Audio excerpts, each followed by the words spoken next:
आपके मन में आ रहा है, आप में नहीं आ रहा है, उस समय आप जागृत है, ये मेरे में नहीं है। जहां आपने मेरे में स्वीकार किया वहीं आप परास्त हो जाएंगे, वहीं आप भ्रष्ट हो जाएंगे। वो विषय, वो घटना, वो परिस्थिति, वो क्रिया आपको भ्रष्ट कर देगी। ज्ञानावस्थित चेतसा, जिसकी बुद्धि में हर समय ज्ञान बना रहता है, मांग मेरे में नहीं, मांग अंतःकरण में है, मन में है। तो उचित मांग हो तो उसको पूर्ण कर दो, अनुचित हो तो बिल्कुल नहीं। तभी साधक हो, उचित अनुचित सब मांगे पूर्ण कर रहे हो तो संसारी हो। जो भोगी पुरुष है, संसारी पुरुष है, वो मन की सब मांगे पूर्ण करने की चेष्टा करता है और सोचता मैं सुखी हूं। लेकिन जो ज्ञानावस्थित चेतसा, जो ज्ञान में जागृत हुआ पुरुष है, वो नहीं। वो जानता है कि मेरे में कोई कभी कामना हो नहीं सकती और शरीर को लेकर कभी कोई निष्काम हो नहीं सकता। शरीर में जब तक हमारी अहम बुद्धि है तब तक कामनाएं बनी रहेंगी। स्वरूप ज्ञान जागृत होने पर संसार का कोई भी भोग उसे परास्त नहीं कर सकता, क्योंकि क्रिया और पदार्थ ये सब संसार के हैं। क्रिया और पदार्थ का विभाग अलग अलग है, स्वरूप अलग है, क्रियाएं अलग है, पदार्थ अलग है, वस्तु, व्यक्ति, घटना, परिस्थिति, ये सब माया रचित है। जो किसी भी संग में बंधता नहीं है वो मुक्त पुरुष है। जो हर समय ये जागृत रखता है अपना ज्ञान, अपने स्वरूप का ज्ञान। जैसे अपने लोगों का स्वरूप है श्री जी की दासी, श्री जी की सहचरी, तो हमारी सारी चेष्टाएं उसी भाव से हो। अगर शरीर संबंधी भोग की आकांक्षा हो रही है तो शरीर की हो रही, तुम्हारी नहीं हो रही। उसमें जांच करो कौन सा भोग श्री जी को समर्पित करके भोगा जा सकता है और कौन सा नहीं। अगर ये विवेक नहीं रखोगे तो 50 वर्ष हो जाएंगे, भगवता आनंद की अनुभूति नहीं होगी। 50 वर्ष हो जाते हो ऐसे ही सब कोल्हू के बैल की तरह ऐसे चलते चले जा रहे हैं और कोई अनुभव नहीं। जो मन में आया सो कर रहे हैं। यज्ञाचरता कर्म समग्रम प्रविलीयते, यज्ञ के लिए कर्म करने वाले मनुष्य के संपूर्ण कर्म नष्ट हो जाते हैं। जो गत संगस्य है, जो मुक्तस्य है, जो ज्ञानावस्थित चेतसा है, उसके द्वारा जितने कर्तव्य शास्त्र सम्मत कर्म होते हैं वो सब अंतर्ध्यान हो जाते हैं। वो ना उसको बांध सकते हैं, ना उसे अगला जन्म दिला सकते हैं। श्री भगवान कह रहे हैं जो ब्रह्मार्पणम ब्रह्महविर् ब्रह्माग्नो ब्रह्मणाहुतम ब्रह्मैव तेन गंतव्यम ब्रह्म कर्म समाधिना। हर चेष्टा ब्रह्मार्पणम मस्तु, जहां ब्रह्म लिखा है वहां भगवद अर्पणम मस्तु। कोई भी तुम्हारी, कोई भी पदार्थ, कोई भी बिना भगवद अर्पण किए हुए प्रयोग नहीं करना चाहिए। चाहे वस्त्र हो, अमनिया, कुछ भी नहीं। ब्रह्मार्पणम अपने हमें से भक्ति भाव के अंतर्गत लाके कहते हैं जो अर्पण किया हुआ पदार्थ पाता है उसकी बुद्धि पवित्र रहती है, और जो अनर्पित पदार्थ पाता है, मिला बस खा लिया, आया बस पहन लिया, नहीं। पहले प्रभु को अर्पित करो। पहले प्रभु को अर्पित करके जब आप उसका प्रयोग करेंगे तो ब्रह्मार्पणम है, वो तुम्हारी बुद्धि को परम पवित्र रखेगा। जितने भी तिल, जौ, घी आदि जो भी पदार्थ हैं वो सब ब्रह्म स्वरूप है। जब प्रसाद पाओ तो भगवत स्वरूप मान करके, जो भी है सब भगवत स्वरूप, तो आपकी बुद्धि पवित्र रहेगी। कर्ता भी भगवत स्वरूप, क्रिया भी भगवत स्वरूप, पदार्थ भी भगवत स्वरूप, तो सब स्वयं ब्रह्म रूप हो जाता है, स्वयं भगवत स्वरूप हो जाता है। श्री भगवान कहते हैं जब तक उपासक, देखो एक बड़ा सुंदर चरित्र अपने क्रम में है। जवान शरीर है, समीप पे वैश्या है, भोग की अवस्था है, एकांत समय है, उनका मन नहीं दिखता। शरीर में कोड़े मारे जाते हैं, भगवान नाम से विमुख करने की बात कही जाती है, उनका मन नहीं दिखता। जब तक हम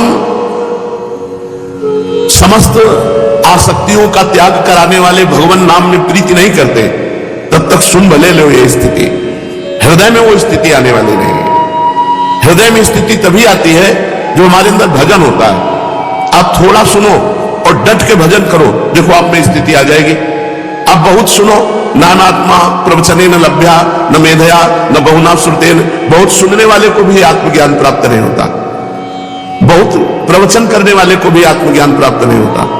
जो इसको वर्ण कर लेता है उसको प्राप्त होता। वर्ण करने का मतलब डट के भजन करो, किसी से संबंध मत रखो, जो पदार्थ मिले शरीर उपयोगी वो भगवान को अर्पित करके बस चुपचाप ले लो, और इंद्रियों के भोग विलास से बचो। ये बहुत प्रपंच है, पूरे जीवन को नष्ट कर देता, पूरे जीवन को नष्ट कर। ये 6 विकार काम क्रोध लोभ मोह मद मत्सर, ये क्रम बाई क्रम आते रहते।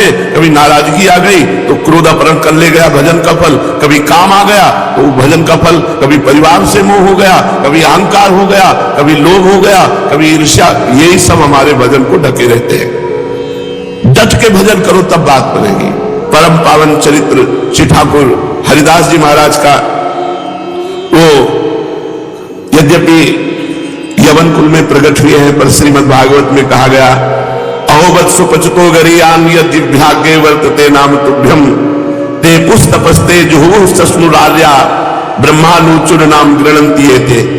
आहा, माता देवहूति जी भगवान कपिल देव जी से कहते हैं, अहोवत स्वपचतो गरीयान, वो स्वपच, वो चांडाल भी गरीयान मानने श्रेष्ठ है, जिसकी जिह्वा पर आपका नाम विराजमान है। तेपुस तपस्ते, उसने सारी तपस्या कर ली, शास्त्र स्वाध्याय कर लिया, सब तीर्थ यातन कर लिया, सब कुछ कर लिया, विधिवत हवन पूजन साधन सब हो गया। जिसकी जिह्वा के अग्रभाग पर आपका नाम विराजमान है, वो चांडाल भी सर्वश्रेष्ठ परम पूजनीय वंदनीय है। जिनकी तनिक सी कृपा की कोर के ही कारण ये नाम रूपात्मक संपूर्ण संसार स्थित है, जिनके भ्रूभंग मात्र से त्रिगुणात्मिका प्रकृति अपना सभी कार्य करती है और बंद कर देती है। भ्रकुटी विलास सृष्टि लय हुई। उन अखिल कोटि ब्रह्मांड नायक भगवान के नाम का महात्म्य का वर्णन बेचारी अपूर्ण भाषा कर ही क्या सकती है। हरिनाम स्मरण से क्या नहीं हो सकता। देखो, भगवान का भजन करना है, पर गत संगत से, किसी का संग मत करो।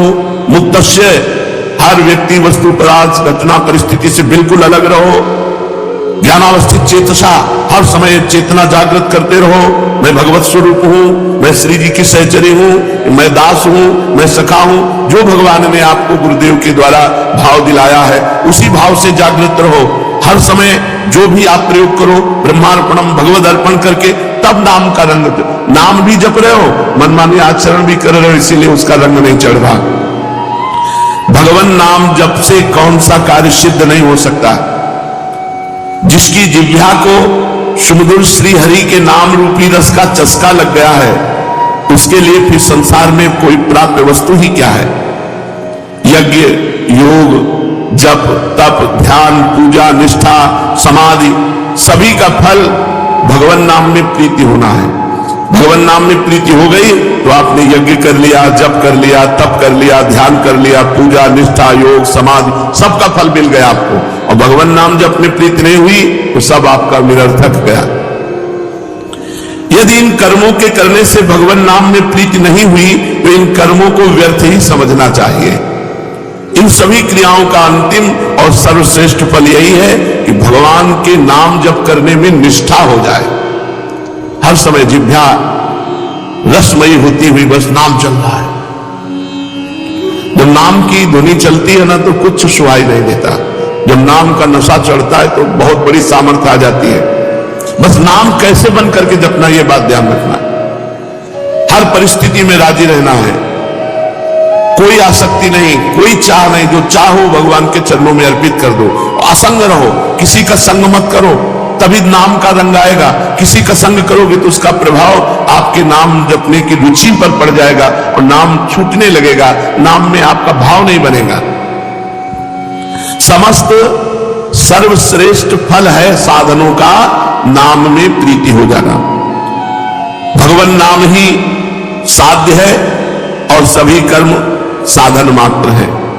नाम जप में देश काल पात्र जाति वर्ण इसका नहीं, किस जाति का, किस वर्ण का, किस समय, किस कोई पात्र है कि नहीं, इस सबका अधिकार है भगवान नाम जप करने में। पवित्र अपवित्र इनका भी व्यवहार नहीं। अपवित्र पवित्र हुआ सर्वावस्थांगतोपि वा या स्मृत पुंडरीकाक्षम सवायाभ्यांतरा शुचि। वो भीतर और बाहर से पवित्र है, जो भगवान नाम जप कर रहा है उसमें पवित्रता का भी विधान नहीं। तुम जैसी हालत में हो, जहां हो, जैसे हो, जिस किसी भी वर्ण के हो, जैसी भी स्थिति में हो, हर समय हर काल में श्री हरि के सुमधुर नामों का संकीर्तन नाम जप कर सकते हो। तुम चाहे जितने बड़े पापी हो, कितना भी बड़ा अपराध बन गया हो, नाम जप से पापी मनुष्य भी परम पावन बन जाता है।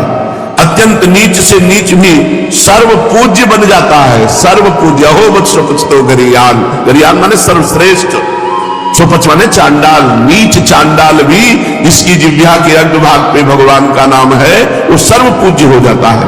छोटे से छोटा जगत पूज्य बन जाता है, छोटे से छोटा जगत पूज्य बन जाता है, बुरे से बुरा महान महात्मा बन जाता है। कबीरदास जी कहते नाम जपत कुष्ठी भलो, चुई चुई गिरे जो चाम, कंचन देह किस काम की, जी मुख नाहे राम। भले रोगी शरीर है, भले निकृष्ट है, कोई छू नहीं रहा, बड़ा गंदा शरीर है, पर मुख में भगवान का नाम है, वो जगत पावन करने वाला है। और कंचन के समान देह है और भजन नहीं हो रहा है, वो किस काम का शरीर, नष्ट हो जाएगा, किसी काम का नहीं। वास्तव में मनुष्य अगर स्वरूप की तरफ देखे तो हर समय असंग ही रहता है। असंगोहम पुरुषा, मैं असंग हूं। जो मैं तत्व है वो असंग है। इसके अलावा जो हमारा बंधन हुआ वो यही मैं का आरोप कर लेने से हुआ।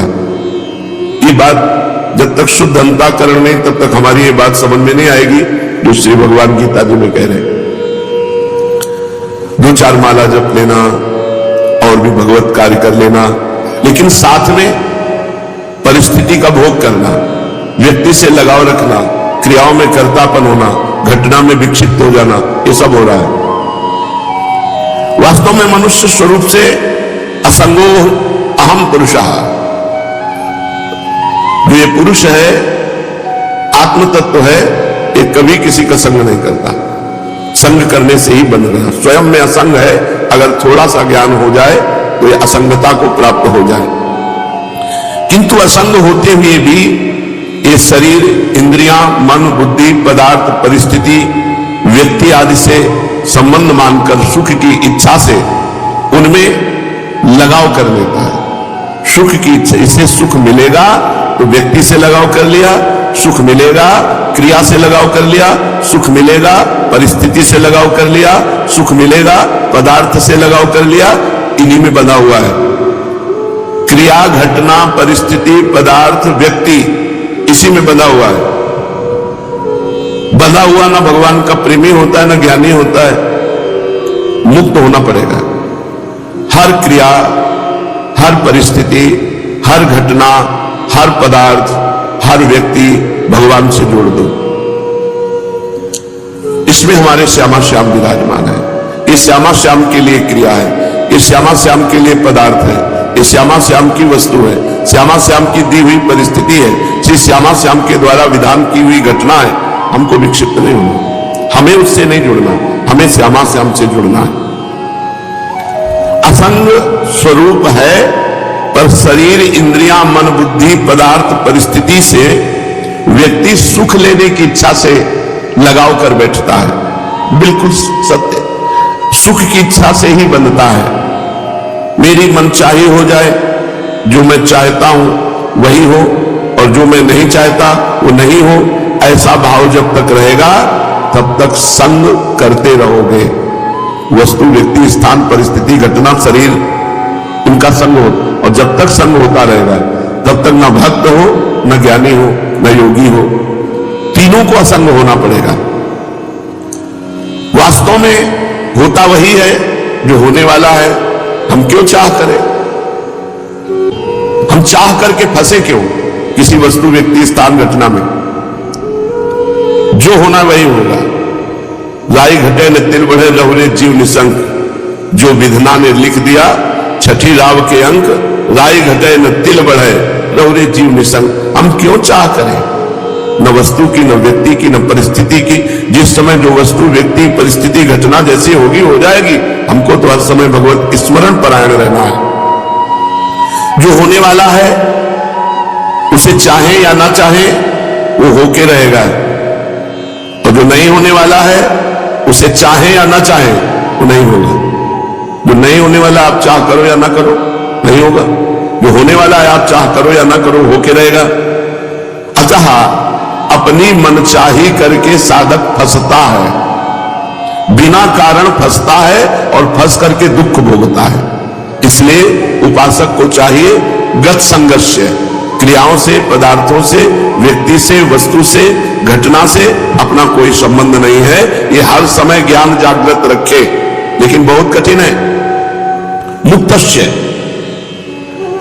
जो अपने स्वरूप से सर्वथा अलग है, उससे जो संग रहित है उसी को मुक्त पुरुष कहते हैं। स्वरूप से सब कुछ अलग है, अपने स्वरूप के सिवा, अपने परमात्मा स्वरूप के सिवा ये सब मायामय है, ये सब मिथ्या है, सब मिटेगा, सब नष्ट होगा। जो अपने स्वरूप से सर्वथा अलग है, उन क्रियाओं और शरीर आदि पदार्थों से अपना संबंध जो नहीं मानता है, कामना, ममता, आसक्ति पूर्वक उनसे अपना संबंध मान लेने से ही बंध जाता है, पराधीन हो जाता है। जो योगी, जो साधक अपने इन माने हुए शरीर, पदार्थ, क्रिया, इनसे संबंध नहीं रखता, वो मुक्तस्य, वो माया मुक्त हो जाता है, वो दुखों से मुक्त हो जाता है। ज्ञानावस्थित चेतसः, जिसकी बुद्धि स्वरूप ज्ञान में स्थित है, जिसकी बुद्धि स्वरूप ज्ञान में नित्य निरंतर जागृत है। भगवान जिस पर कृपा करते हैं उसको केवल केवल अपना रास्ता देते हैं, और जो कृपा का पात्र नहीं बनता उसे संसार दे देते हैं। हरिदास जी के पास अपना कहने वाला कोई था ही नहीं, क्योंकि माता पिता पधार ही गए, वैष्णव के संग से ही जीवन कट रहा था। एक कमंडल भी नहीं था इनके पास, बस ये गांव में भिक्षा मांग लेते, भिक्षा में जो कुछ मिल जाता 24 घंटे में एक बार उसे पा लेते और हर समय नाम जप करते थे। काफी समय अद्वैताचार्य जी के पास रहे। घर छोड़कर ये वन ग्राम के समीप बेनापोल नाम के घोर निर्जन वन में एक फूस की कुटी बनाई और वहां अकेले नौ किशोर अवस्था से बेनापोल में एक फूस की झोपड़ी में वह नाम जप कर रहे। अब नाम जप से चेहरे में तेज आता है। अगर शरीर स्वस्थ हो और ब्रह्मचर्य हो और नाम जप करे, उसके चेहरे पे एक लावण्य होता है, एक आकर्षण होता है, एक खिंचाव होता है। इनके तेज से, प्रभाव से वहां के सभी प्राणी एक प्रकार अलौकिकता का अनुभव करते, शांति का अनुभव करते।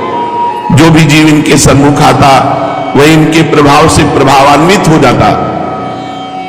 ये कितना नाम जप करते थे? 3 लाख। हरे राम राम राम हरे हरे, हरे कृष्ण कृष्ण कृष्ण हरे हरे। 3 लाख नाम जप करते थे, उच्च स्वर से करते थे। भगवान नाम का उच्च स्वर से 3 लाख नाम जाप करते बेनापोल में फूस की झोपड़ी बनाकर जंगल में।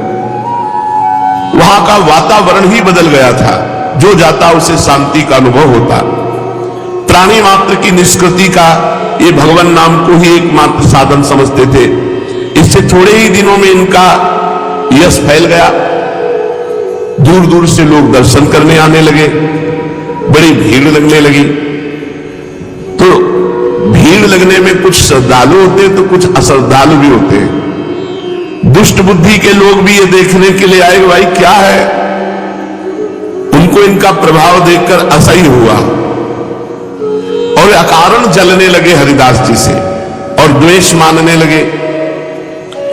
ईर्ष्यालुओं में वहां एक रामचंद्र खां नाम का बड़ा भारी जमींदार था। वो इन्हें भ्रष्ट करना चाहता था, नीचा दिखाना चाहता था। इनके बड़े हुए यश को धूलि में मिलाने की बात सोचने लगा। साधकों को पतित करने के लिए भगवान की माया परोसती है कंचन कामिनी कीर्ति। ये लो भोगो इनको, भगवान का भजन छोड़ो और इनको भोगो। कीर्ति से भी भारी है कामिनी। कामिनी का प्रलोभन सर्वश्रेष्ठ 3 में समझा जाता है। कंचन, कामिनी, कीर्ति में कामिनी का सबसे ज्यादा समझा जाता है। रामचंद्र खां ने सोचा इसी प्रलोभन के द्वारा हरिदास जी को भ्रष्ट कर दिया जाए, किंतु उनको क्या पता, सीम की चाप सके को तासु, बड़ रखवार